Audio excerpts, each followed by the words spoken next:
And like I mentioned, brochures. If you're using brochures, be familiar with those brochures. Even if it's just pointing and reading initially, just make sure that you've actually read through the brochure before you actually use it with your prospect. Also keep in mind, how are you selling the services? Now remember, I told you that it's not about selling, it's about sharing the information, allowing them to make an informed decision, helping them persuade their decision-making mind. So are you telling them what they need? Or remember, are you asking them what they need? It's very important to ask yourself that. If you're telling them what they need, you need to rephrase it into, how are you asking them what they need? Are you giving facts or are you giving reasons? If you give facts, that's good.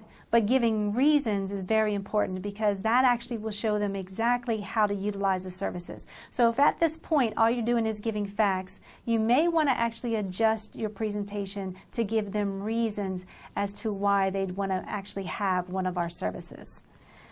Also, are you connecting on an emotional level? What do I mean by this?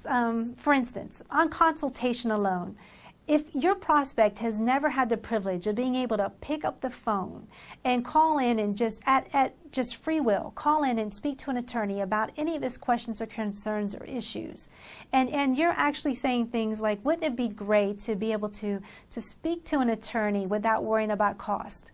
It may make sense, I mean common sense, that yeah, it would be good for us to be able to do that. But have you connected? Have you connected to him emotionally through his heart or through his thought about how that could be beneficial to his business? And if you haven't, you may want to adjust that question or adjust your conversation to try to connect to him where it's going to hit home. Meaning this. Have you ever been in a situation where you know you've been treated unfair? Have you ever been in a situation where you know that you really needed to get the right qualified answer and you felt kind of hopeless or kind of helpless because you couldn't actually pay for that qualified answer? Because I know we've all been in those types of situations. Well, you know, with a service like Legal Shield, one of our business plans, you're now going to have an opportunity to speak to an attorney without worrying about cost, so you never have to feel that way again. And see, now what you're doing is connecting them to the vulnerability they felt before, or into that situation where they felt either hopeless or helpless before, or they've been frustrated or stressed before. Well, if you can get them back into that seat, if you can make them feel that way again, our services will start making more sense to them, not at just common sense level, but actually an emotional connection will make even more sense to them about the service and why it's very important for them to own it. Now, I've already talked to you about the 4 seeds of selling. I think it's very important to create the 4 seeds of selling somewhere in your selling process. You know, less is best, creating interaction, laughter leads to listening, and remember, selling is not telling, selling is asking. That 3-step sales process I already spoke to you about, which is very important.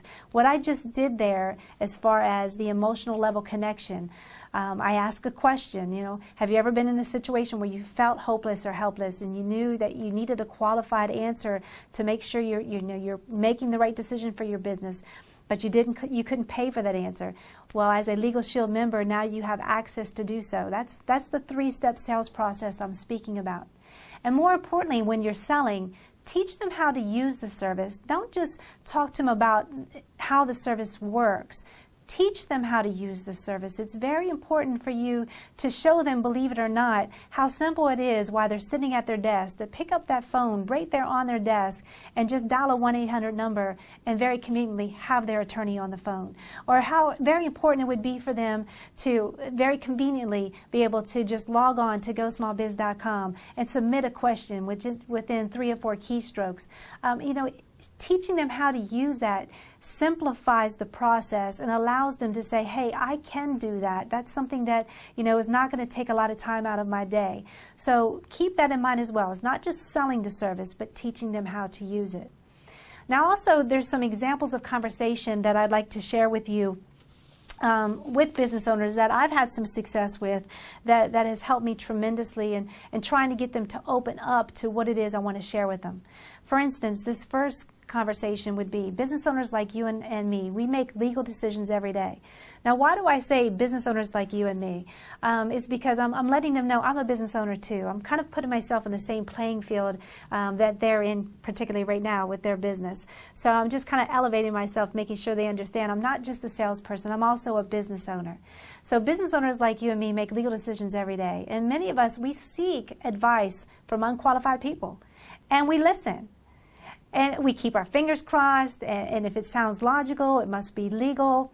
You know, if we knew there was a way where we could actually get that qualified answer, if we knew there was a way that we didn't have to keep our fingers crossed, if we knew there was a way without, just because it sounded logical, it must be legal, if we knew 100% sure that it was legal, through a program for as little as about $2.50 a day, would you be interested in listening to what I have to say to you? Because I'd like to share with you how business owners like you and I can actually stop taking advice from unqualified people, where we actually don't have to keep our fingers crossed anymore, and we know we're making legal, solid, sound decisions for our business. Also, how many business decisions do you and your staff make each day on behalf of that business? That's a really good question to ask a business owner, because every day somebody in his business, whether it's himself, whether it's his office manager, whether it's HR director, they're making business decisions every day on behalf of that business. And one of the things I like to ask them is, how are they making those decisions? You know, are they actually doing finger cross decisions like I just mentioned? Are they actually asking unqualified people? Are they actually, just because it sounds logical, saying it must be legal, so this is what I'm going to do? Are you giving those people access to qualified legal assistants or qualified consultants to make sure that they're actually making qualified decisions? If you knew there was a way for you to be able to give either yourself or your staff access to be able to make sure they're making qualified decisions without worrying about a tremendous amount of cost, would you give me a few minutes of time just to share with you what it is that I can do to help you in that situation? So once again, just a great conversational piece to start with your business owner.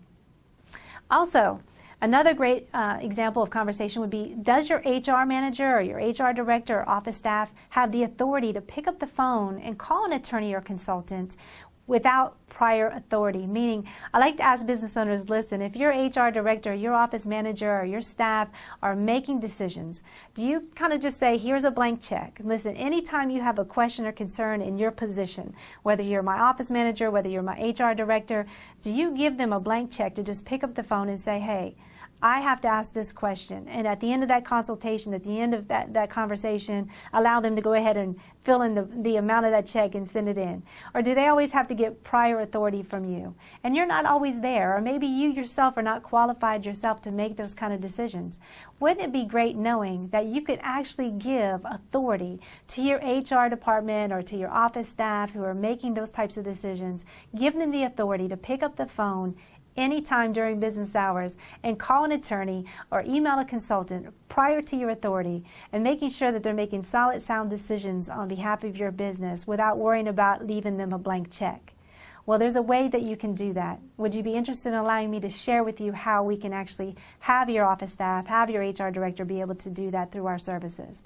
So once again, it's just another example of a conversational piece, getting their eyes and ears open to what we're about to share with them. Once again, at the same time, I'm kind of exposing them to the vulnerability of how they're operating their business currently at this time.